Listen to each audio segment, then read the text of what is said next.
Navarrak izan daitezke kolore grisak. Ai, grisetan bizi diren pertsonak, ze tristeak diren. Navarrak izan daitezke kolore askotariko gauzak. Ilu navarrak, hortzadarrak, baina ez dut bat bere ere zuei erakusteko. Eta navarrak izan daitezke bideak ere. Bueno, bide navar, bide bat ez esateko esamolde bada. Bai, eta musika talde bat ere bai. Bide navar musika taldea izango da gaurko Hitzetik Hortzerako protagonista. Ane Fagoaga, Malen Altzuart eta Katalin Arizmendik osatzen dute Bide navar taldea. Lehen diskoa prestatzen ari dira eta musikaz hitz egingo dugu, baina baita bertsoari buruz ere. Astero bezala, 2 bertso saio eskainiko dizkizuegu. Azkoitiko bertso jaialdia eta Arabako txapelketako dulantziko finalerdia. Ongi etorri Bide navarren Hitzetik Hortzerara. Kaixo entzule, kaixo dulantzi, eguna iritsi da ai, itxuraz prestu natorren arren, bartez dut egin lolasai, asmatu nahian nenbilen gaurze, errimaze doinu zegai, baina esan dut ala porai, ni banaiz ontarako gai, ni banaiz ontarako gai. Atzeko denak gerrara datoz, baina kontuz ni ere bai, aukera txiki bat ikusi dut, ta ez diot joaten utzi nahi, ta ez diot joaten utzi nahi.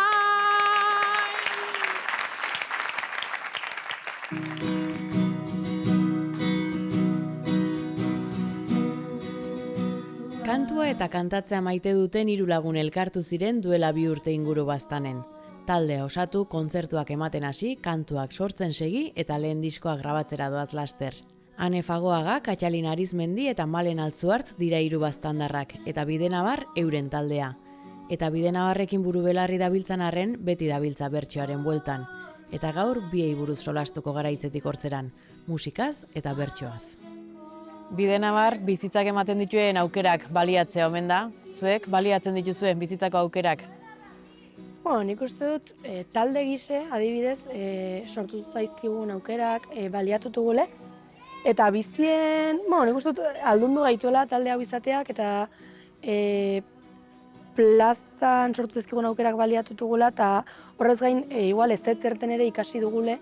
Baita, igual aukera horiek ere bilatu iten dire batzutan, ez? Torri beharrean bilatu eta holaxe. Taldean bai, baina bakoitzare bere kabuz uste dut bagarela pertsonak aukerak atratzen direlek aprobetxatzen ditugunak. Eta Bide navarrek aukera asko eman dizkizue. Bai, ez den aldugu bai ez? Ona taiatzeko horrek erran nahi du aukera nahiko mandazkigula eta aprobetxatu dugula ere bai. Eta zergatik Bide navar izena musika talde bati? Guk argi nuen, baztango mintzon edo baztango solasian aunitz ibiltzen dugun, maiz ibiltzen dugun hitzbet aukeratu nahi ginuela. Orden, Mariano izetan hiztegi hartu ginuen, zerrenda bat egin nuen. Super originala. WhatsAppeko taldean. Baina nik hori bertze zentzu hartzen duten morakin izenburu ize. Uste dut, Bide navar berez da bai ez dakit. Plaztara ganaiz eta Bide navar ogi erosi dut, ez? Berez hortako intentziek izan gabe gerora induzun zerbait, ez? Eta uste dut, ironikoki hartzen baldin baduzu, izenburu baduela xarma, gu berez egon garen lekutan egon gara nahi izan dugulako, ez? Guk ere nahi izan dugu, Bide navar ezagutu, eta horregatik, etorri gara, ona, eseriko gara. Ederki.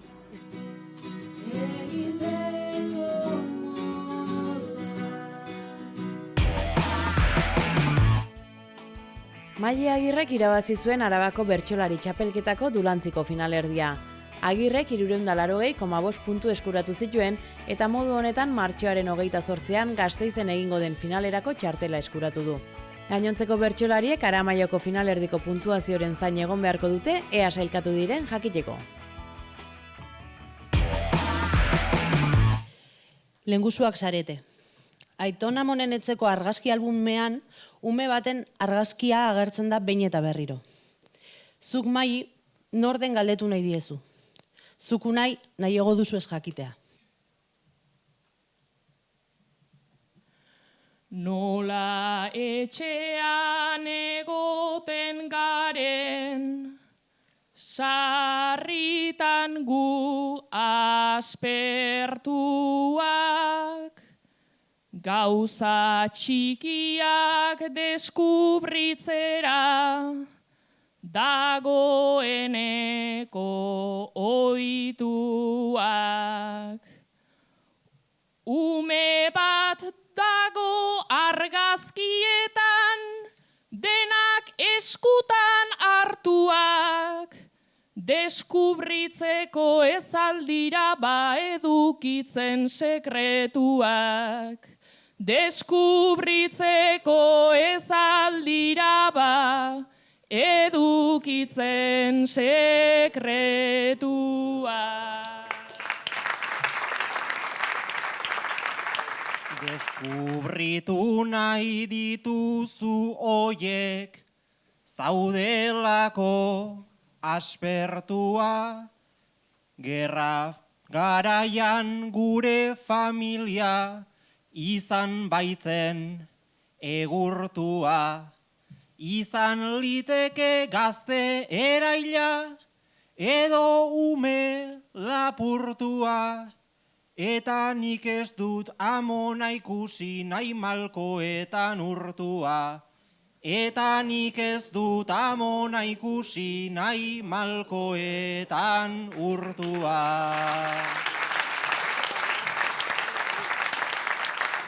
Baina zergatik izan behar du honek tragiko antzeko. Igual oraindik bizi da aurra, ta igual dago ederto. Eza naizta gogoa eukiko nuken gustora ezagutzeko, agian ez da notiziona erentzia banatzeko. Agian ez da notiziona erentzia banatzeko. Erentzia bat izan liteke gaur egungo albistea, eta amonak esatea ahaztu zenolako despistea. Baina hau ez da ondo bukatu egin behar den txistea, gordea izan behar den hori, beti izaten da tristea. Gordea izan behar den hori, beti izaten da tristea.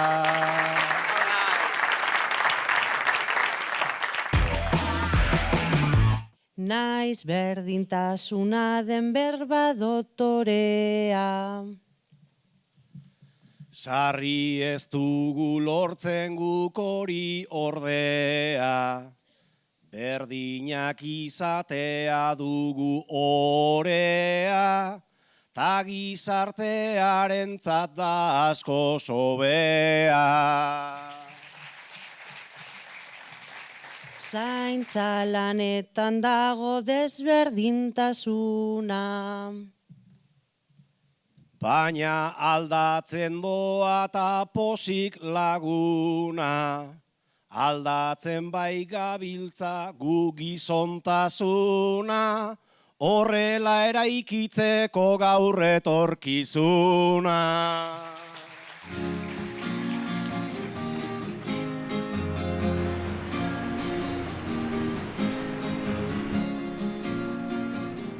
Neskak, zuei zer ematen dizue abesteak? Bueno, lehenik eta behin gozamena erranen nuke, ez, bertzela ez genuke eginen.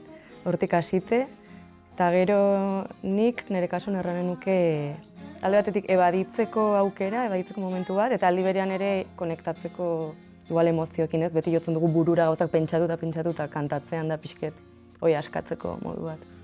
zure burue bertze tokitan ikusteko, edo bertze plazetan eta bertze egoera batzutan ikusteko modu bat. Ni adiozetik tranquildu izan hau pile bat kantatzeak eta gero taldean kantatzeak ezakit nik uste sortzen duela olako giro goxo bat, ez gure artean ere konplizidadea handie eta horrek estutzen duela ere batzutan laguntasune eta harremanak ere jendea zautzen duzu leku batean eta bertzean ibilizta. Harremanak sortzen dira, abestien bidez harremanak sortu dira zuen kasuan, noiz eta nola sortu zen Bidenabar? Noiz beti zalantza izaten dugu, nik uste duela 2 urte eta piko edo, ez? Uda batez Malenta biek man genuen kontzertu bat erratzun gure herrien, eta Katalin egon zen kusten, eta gero proposatu ginen aber elkartuko ginen 3 zerbait probatzeko tala, inongo espektatiba gabe. Eta nola erabakitzen duzue, ze abesti jo kontzertuetan edo zein izan dira zuen erreferentzeak? Baitugu bi alderdi bezala, ez? Nahiko kantu zarren nahiko maitale gara ere. Orde, izan ditugu kantu zarrak gure repertorioan, ez? Eta gero ja bertze referente batzuk izaten aldirenak, bazakita belako izaten alda. Nahiko, orain jotzen nahi diren taldeen kantuek aukeratzen dugu gehien bat, bai. Besteen abestiak abestuz aritu zarete, baina noiz erabaki zenuten. Agian gure kantak ere egiten hasi gaitezke. Nabaritzen gion aspertzen hasiak ginela pixket beti bertsiak jotzeaz, kontzertutik kontzerturan egin nuela kantu berrin bat sartu denbora guzti, eta orden igual bazela momentu gure kantuak sortzeko ere. Sentitzen ginoen igual musika horrek errepresentatuko zakule hobeki edo gugarenetik hurbilago egoten altzela, ez? Edo eta baginoen gogoa pixket aldatzeko eta gu ere gai garela sentitzeko eta sortzeko gurea. Erronka giz ere, bai, ez ginuen inoiz zine, baina baginoen gogoa probatzeko pixket. Eta nolakoa da sortze prozesu hori, hitzak, musika? Ez da beti berdine, batzutan letra batetik abiatzen gara eta saiatzen gara hori musikatzen, bertze batzutan ensaiotan edo igual improvisazio momentu batean sortzen da melodia bat edo zerbait gustatzen zaigun eta gero hortik saiatzen gara kantu osatzen, gu ere orain ari gara pixke deskubritzen zein den modue konposatzeko eta gauzak sortzeko. Eta batzutan hasten gara hor akorde segida batzukin eta atratzen denera, bai, pixkete esperimentatzen ere, bai.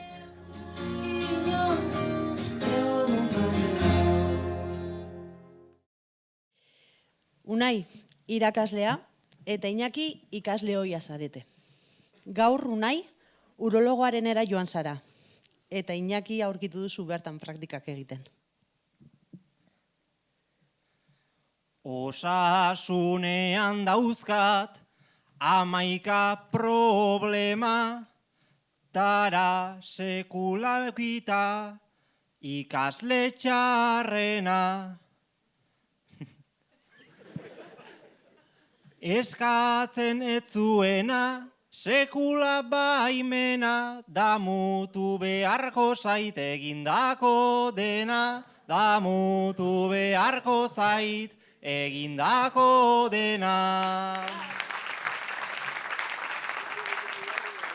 Zenbat zimur dituen, maizu laztanak, horren besteko lanak, eman zizkidanak, gaur ikusiko dugu, astu itzazu dramak, eginote dituzun etxerako lanak, eginote dituzun etxerako lanak. Zu behintzat etzen biltzan, ekin eta ekin, berriz jai izan behar dut orain zurekin. Karreratera ote duzu nahi dut jakin, beti bezala Iñaki txuleta batekin, beti bezala Iñaki txuleta batekin. Txuletak harrapatzen zuk zenbat apuru, goiz guk soilik gainditzea genuen helburu. Baina ondo egoteko, baina ondo zaudela, egon nahi seguru, ta igual tubito bat sartuko dizugu, ta igual tubito bat sartuko dizugu. Igual ireki behar dut berriz atea, honetarako ez dut eta aguantea. Behintzat hemen dakartzut ta ez da kaltea, lanera faltatzeko justifikantea, lanera faltatzeko justifikantea. Baina zurea ezin da justifikatu, ikasleak dituzu, zuk madarikatu. Kasu egin behar didazu, nahi baduzu osatu, baina hori bai isilik eta eskesatu, baina hori bai isilik eta eskesatu.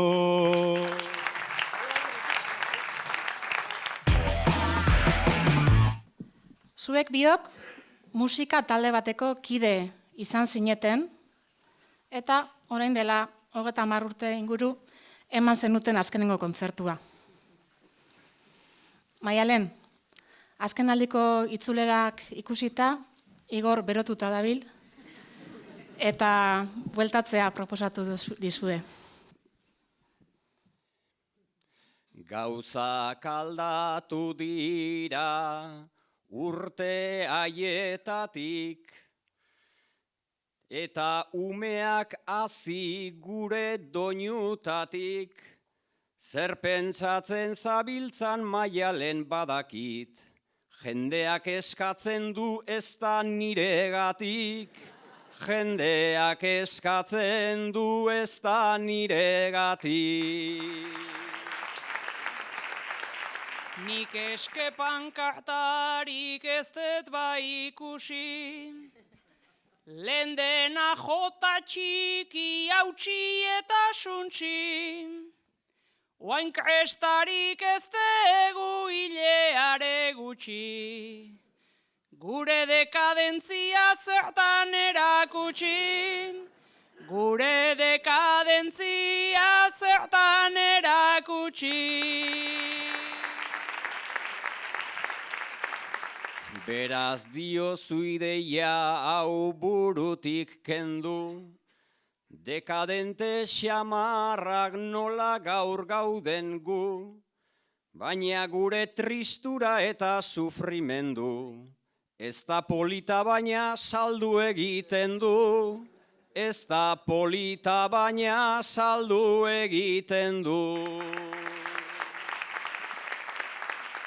Etesek tala poliak hartu zuten parte, bulegok tazetak ere zenbat arte, oain pantxoa eta peion kontua dakarte, beko kupauta dago 30 arte, beko kupauta dago 30 arte.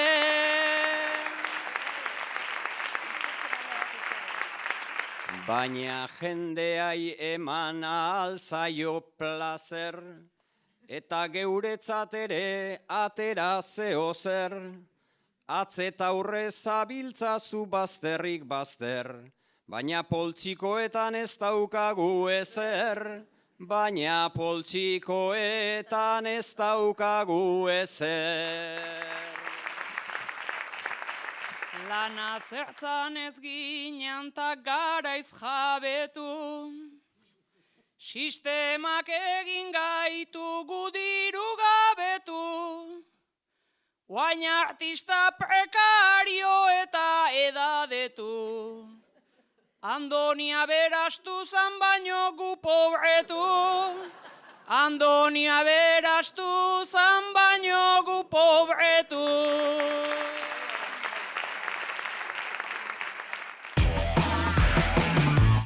Bikotea zarete. Aste santuko opor hauetan, ekaitzek, isiltasun erretiro bat egitea proposatu dizu Maili. Maili, ez diozu zentzurik ikusten. Nik nahi dut joan orduak, isilean hiltzen, ta ez zaratarekin, zulora amiltzen, gehiegi dugu elkar etxean aditzen, hobe oporretan gu bagara isiltzen, hobe oporretan gu bagara isiltzen. Banik joan nahiko nuke kostatik barrena, edota igual hartu Suitzarako trena.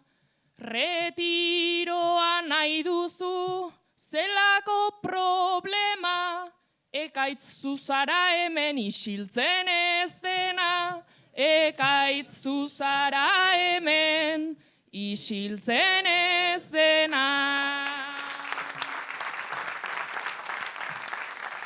Ni ez naiz zolakoa, eta zoaz hortik, zu isilik egonda, egoten naiz pozik. Tatera behar badira, hainbeste ahotik, hobe retiroa hartu, baino harremanetik. Hobe retiroa hartu, baino harremanetik. Ez entzuna egingo dut ideia horren truke, jo kontzentratu ekaitze planen zapuzte, ondo pasatzen denik behintzat ez dut uste, eta 2.000 euro kobratzen dituzte, eta 2.000 euro kobratzen dituzte. Baina konpon daiteke pagatuta dena, ta beraz joan gaitezen, ta fuera problema. Prezioarena ez da honetan gaitzena, prezioa daitzik gabe uzten zaituena, prezioa daitzik gabe uzten zaituena. Lehen altua zuten ta, orain gehiago igo da, nien naiz errez oitzen, ai ekaitz girora, baina gu joan gaitezke, hartuaz ganora, Dubaira izan ezik beste edonora, Dubaira izan ezik beste edonora.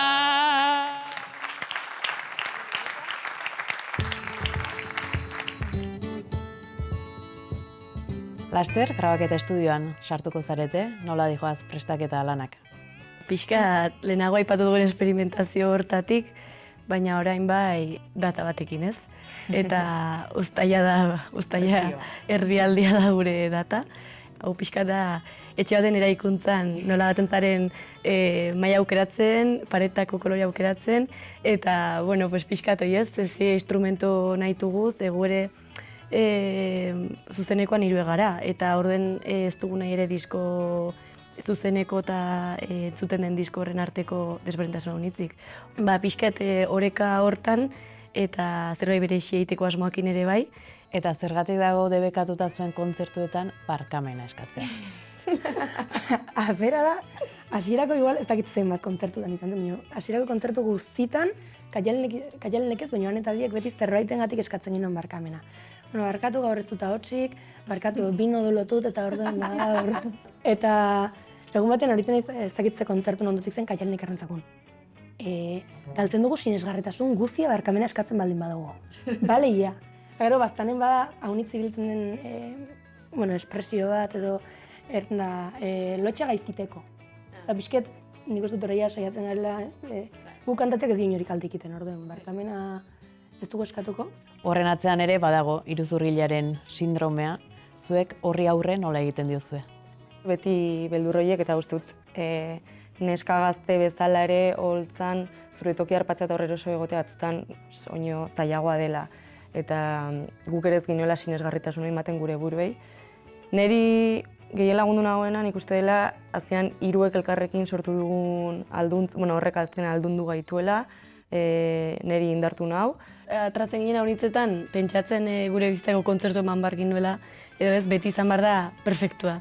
Edo, eta beti sentsazio horrekin ez, behar dugu superrongi ez dakiz zer, eta uste dut pixketerik hasi dugula, honitzetan jotzen nahi gara eta bizkerra ematen nahi dakute pintxo potea badelako eta gibilean gaudelako jotzen. Orden, ez da despasten.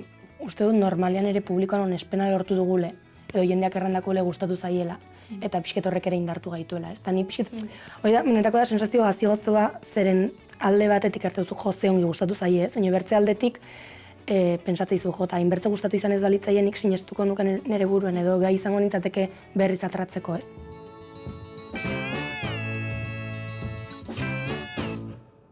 Anai arrebak zarete. Zuen aita alarguna da. Gero eta autonomia gutxiago dauka eta pertsona bat kontratutu duzue astelehenetik ostiralera etxeko lanekin laguntzeko eta aitaren zaintzaz arduratzeko. Pertsona horrek ez daki euskaraz. Zuen aitak berriz bere bizitzan apenas hitz egin du erdaraz. Aita silari lotuta dago, aita gaitzaren katean, beti euskaraz ari zangera, etxe hontan gure artean.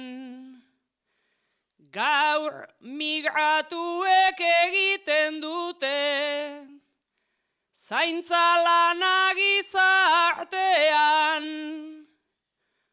Horrak garaiko gatazka denak, logela txiki batean.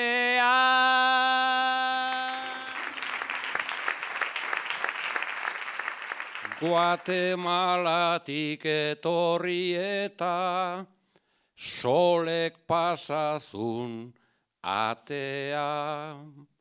Aitak oinetan ta besoetan haze osasun kaltea. Falta zaiguna hizkuntza ere, ibili ezak jatea. Irten bide bat bakarra dago, gu bisitan maiz joatea.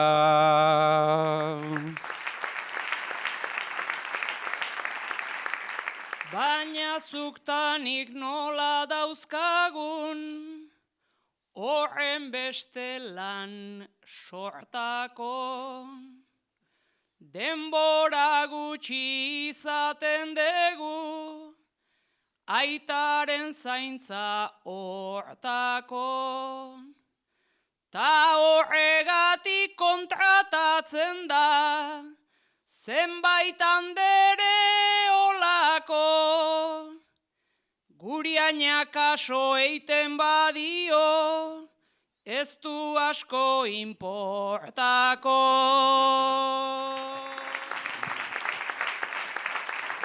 Arrazoi dezu gure aita da, olakoa ta akabo. Genio bizi-bizia izan zuen ta arraro. Gure aita hau orain soleren, eskuetan hortxe dago. Ta seguru no ikasiko du, si baino askoz lehenago.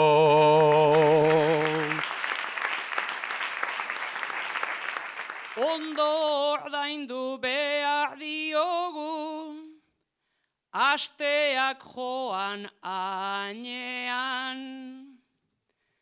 gu euskaldunok gainetik gaude, dirua eman labainean. Bera erdaldun gainetik dago, hizkuntza bat min gainean. Hain aldakorra baita gaur egun, nor azpian, nor gainean.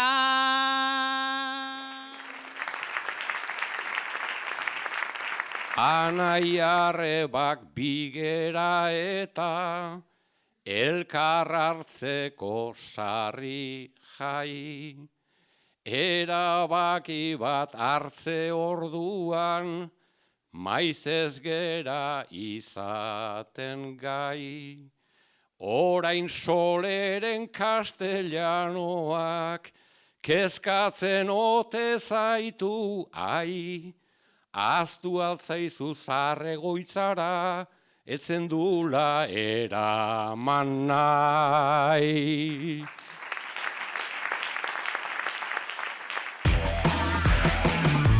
Dulantzin bizi zarete. Zuen ete aurreko orubean obra bat egiten hasi dira. Jakin berri duzue, adinekoentzako makroegoitza pribatu bat izango dela. Kezkatuta zaudete. Herri txiki batean primeran hazia, ta honek zer dakarren ondo ikasia. Niri ere ez ditegin ideiak grazia, eta burua daukat nahiko nasia. Norkatera behar du irabazia, norkatera behar du irabazia.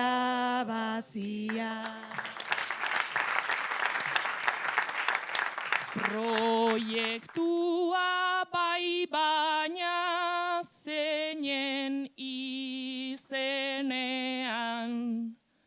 korapilo bat sortu zait niri barnean, nortzuk jardungo dira aroa lanean, honek ez dakar honik aizu azkenean, zaintza negozioa bihurtzen denean, zaintza negozioa bihurtzen denean.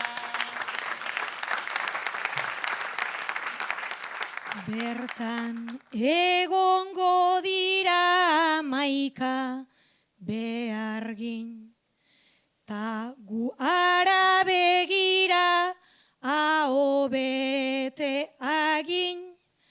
Pentsatzen has gaitezen, baini baizu berdin, pentsatu behar dugu albada harin, zer egin genezaken hau geratu dadin, zer egin genezaken hau geratu dadin. Etortzen dira eta geratu betiko, eta gu zer egiten gara hasiko, hor zain egoten dira, aitenak noiz hilko, nik hau oso argi dut ala diotkito, nire amama enuke horra bidaliko, nire amama enuke horra bidaliko. Etzenuke bidali beharzuk horrela, Esaten duzu baina mai zer bestela, ni pentsatzen hasi naiz besteak bezala, horretarako diru asko behar dela, ta beratxak soilik joan daitezkela, ta aberatxak soilik joan daitezkela.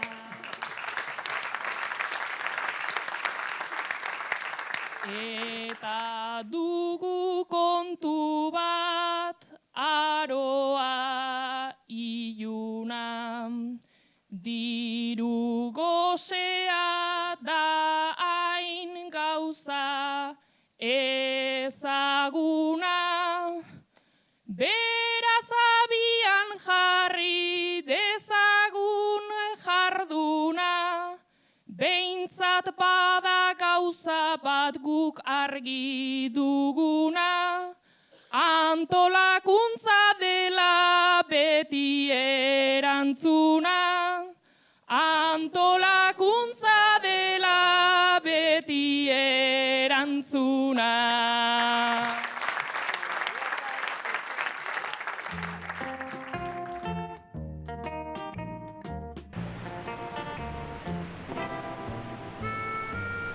Hirurek duzue bertsoarekin lotura, zein da lotura hori? Nire etxean txikitatik arras presente egon da bertsoa, aite eraitzen zelakoz, bere garaian txapelketan aitzen zen, eta gero orai aldike lagun artean eta hola ere aitzen da. Eta orden nik, eta amakin ere txikitatik haunitz izan dut bertso saioetara gateko ohitura, eta beti eskatzen nuen gainera, ez. Eta gerora, 21 urtekin hasi nintzen baztanen bertso eskolan. Gero bertso eskola hori desagertu zen, eta gero hasi nintzen biltzen Alazne Untxalokin, Amaia Lizagoienekin, Iratia Gestakin Egoitz eta Iker Gorosterrazokin, Iratia Arritakin, Bitxor Hiltzaldekin, taldetxo bat. Eta horren beraiekin hastian behin elkartzen ginen, edo algin nolaik. Iruñan bizitzen hasi nintzenean, sartu nintzen bertsorin antolakuntzan, bertsori da Iruñan antolatzen dugun lehiaketa, baina ez da bateri lehiakorra, bikotekako lehiaketa bat, martxoan zehar, eta horren antolakuntzan sartu nintzen, eta hor hasi nintzen pixke gai jartzaile lanetan ere bai.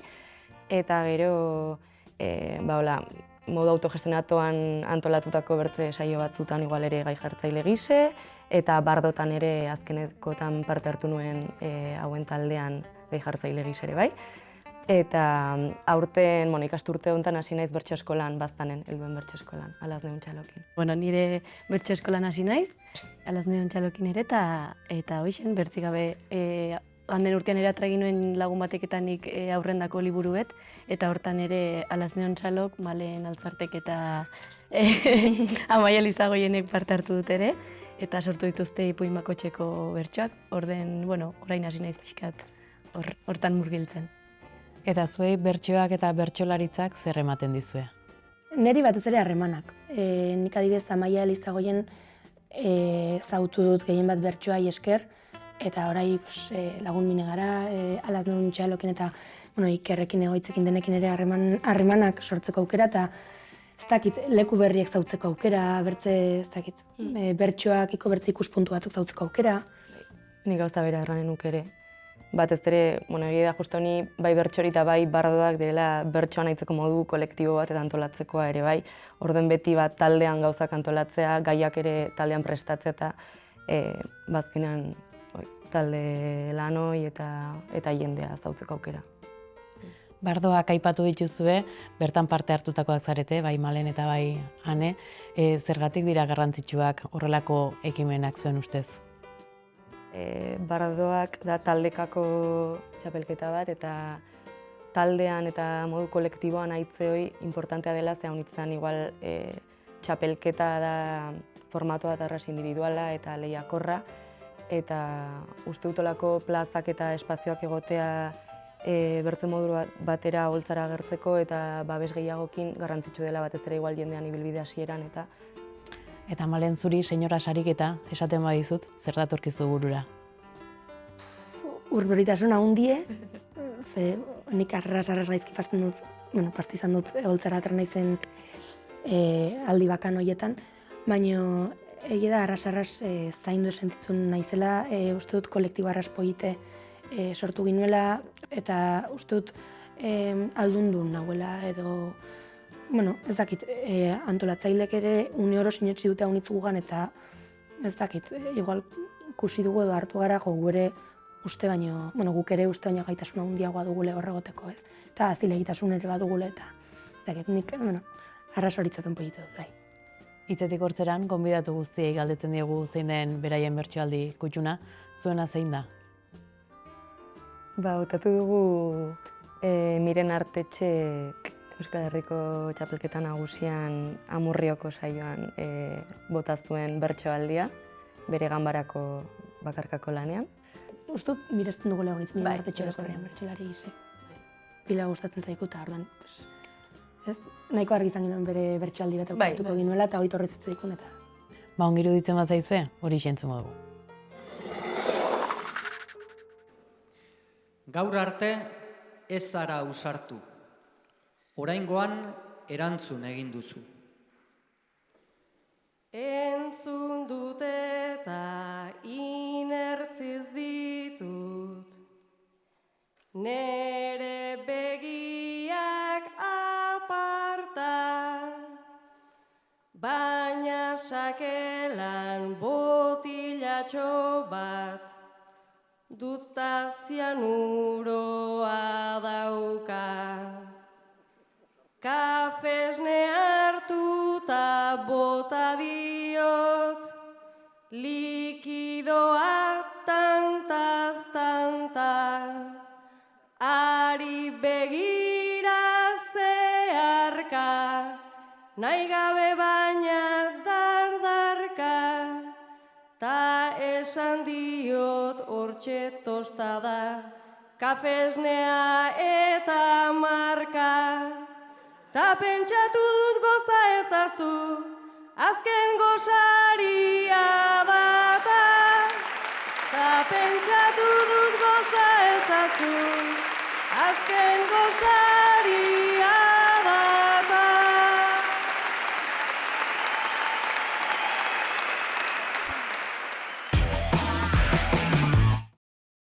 Bikotea zarete. Azkenaldi honetan dirua barra zautzen ari zaretenaren sentsazioa duzue. Kontu korrontea ari, zaigu jada miltzen, zenbaki gorritara, gabiltza hurbiltzen, zuk txampu garestiaz ilea garbitzen, ta krema batez ustez simurrak arintzen, baina gero ez zaizu asko nabaritzen. Baina gero ez zaizu asko nabaritzen. Beraz nere arpegiak falta du distira, ola ezin iritsi oso urrutira, estetikakin nabil jira eta bira, ta ez dago emaitzik diozuzuk tira, operatzera noa 10.000 dira, operatzera noa 10.000 dira. Beraz joan nahi duzu ziru jauen gana, aurpegia hobetzea omen zure plana, lehenago ere etzinen guapoa aiama, ez altzara ohartu jadanik lastana, zure barrua dela gustatzen zaidana, zure barrua dela gustatzen zaidana. nere barrua daukat, nahiko handitxoa, eta egin zaiozu, bazuk horri soa, naizelako persona, jatorta txintxoa, zuk maitatzen baduzu, olako bitxoa. Aizu txalet bat da orain nere kapritxoa. Aizu txalet bat da orain nere kapritxoa. Gaztetan aberatsa zen aberatxean, ta orain segitu nahi du orduko antzean. Fija zaitez zuk baina zer duzun atzean, txaleta baietz lortu guk nora ezean. Heredatuko dugu zure ama hiltzean, heredatuko dugu zure ama hiltzean. Orain nere amangana, joan naia, enfin, berak etxe ederra, badauka beñipin, neuk ere amarekin, hainbeste maitemin, gaztetze tratamendu bat nahi diot egin, gutxienez 120 urte bizi dadin. Gutxienez 120 urte bizi dadin.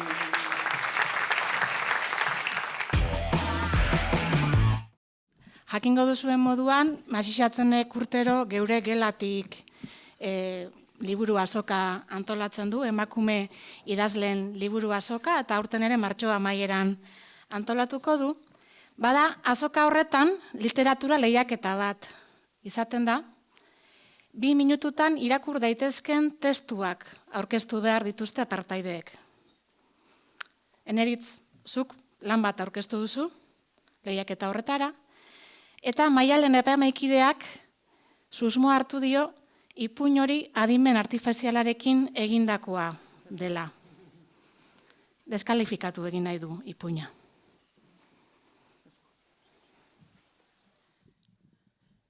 Idazten pasa harren hainbeste denbora, enintzenak geratu nahi bezain gustora, kolpez utzi nahi duzu nireak kanpora, onar dezaket baina non daukazu froga.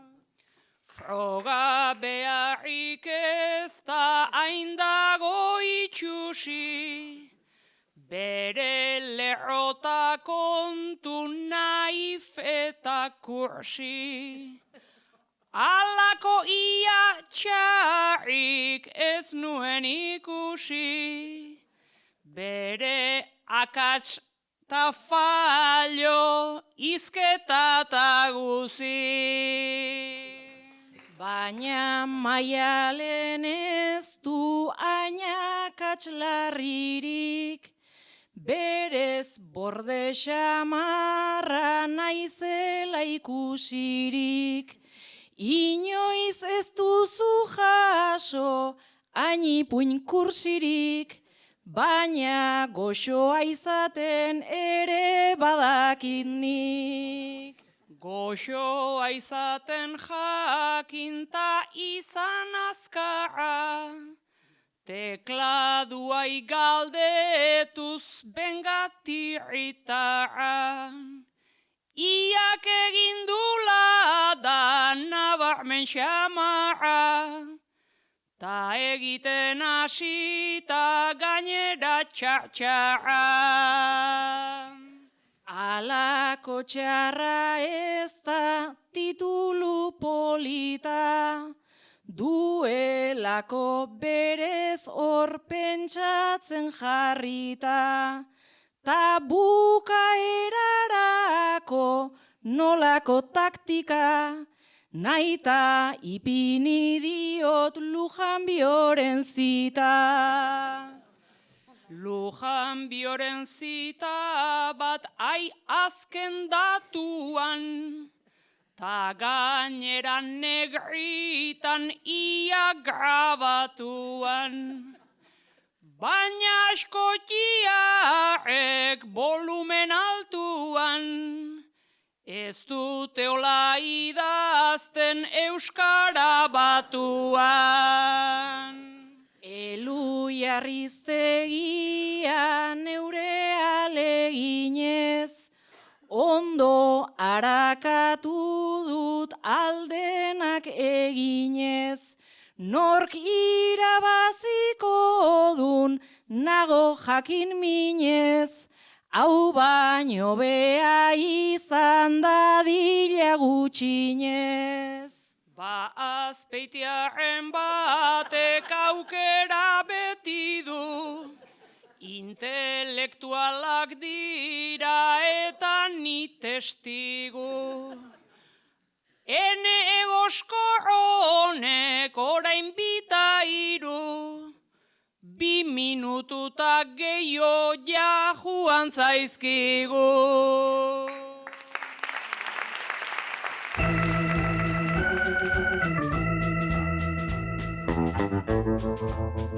Eta inguruan, zuen inguruan, lagunak, familia, bastan, buelta hontan, nola ari dira bizitzen Bidenabarren bidea? Gurasoak emozionatuek.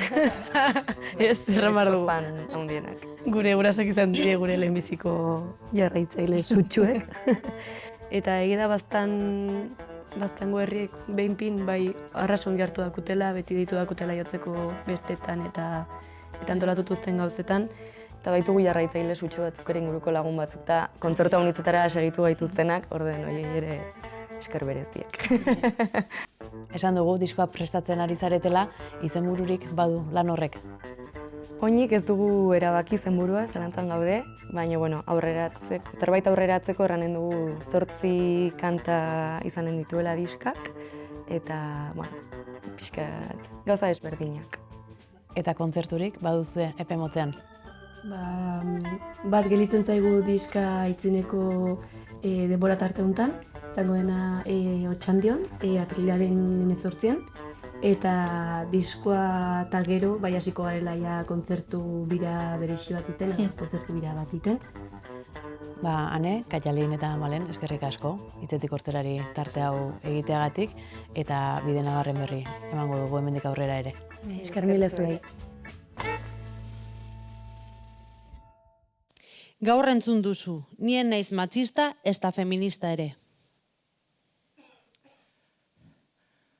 Argi dago nola doan, hemen munduko ordena, emakume hoi ezagun, zaigu zapalkuntzarena, jendearekin sarritan, astindu oi zait barrena. Enuke ala nahi baina, tira hori da dagoena. Gizon batek hori esan du, tai ama zelako pena. Zure hitzak pixkat hobe, pentsa itzazu urrena. Ez matxista, ez feminista, leloa da zuzarena. ez matxista, ez feminista, leloa da zuzarena.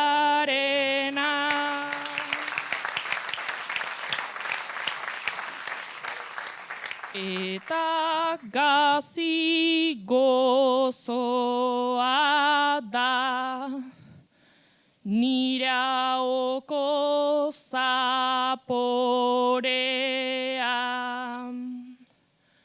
Hori esateko euki behar, da handia adorea.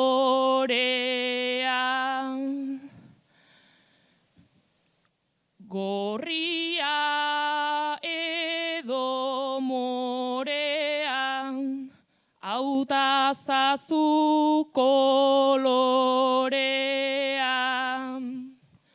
Batzuk ez dakite ondo, zertan dabiltzan ordea.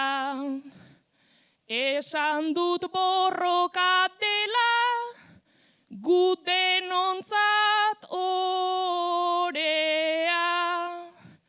Ta batzuk arma bat dute, barnean ondo gordea.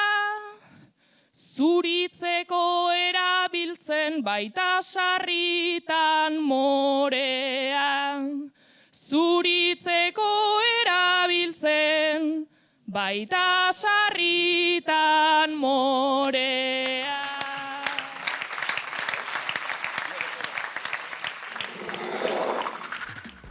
Nire galdera Aitortatik egintzat, eta da haber bertso garrantzitsu bat inbioenean edo saio importante baten geldituen blokeauta edo zurixian geldituen, eta zein joven horreri aurkaiteko horri enfrentaileko. Hainek esango gola zurixan ideia aldetik edo ezer esateko barik geratu naizenik, bai gogoan dako eta adibidez zarautzen lizardizari baten gelditu nintzela doinua ezin ekarri. Kantuan hasi eta etzan ni guraneben doinua eta ez neben lortzen guraneben doinuan asterik. Orduan bukatu nuen beste bertso baten doinu hori eta jasarrikekoan importantzia kendu eta bertso bakarra dela pentsau eta hurrengo bertsotan pentsaien jartia, hoxe konponbidea.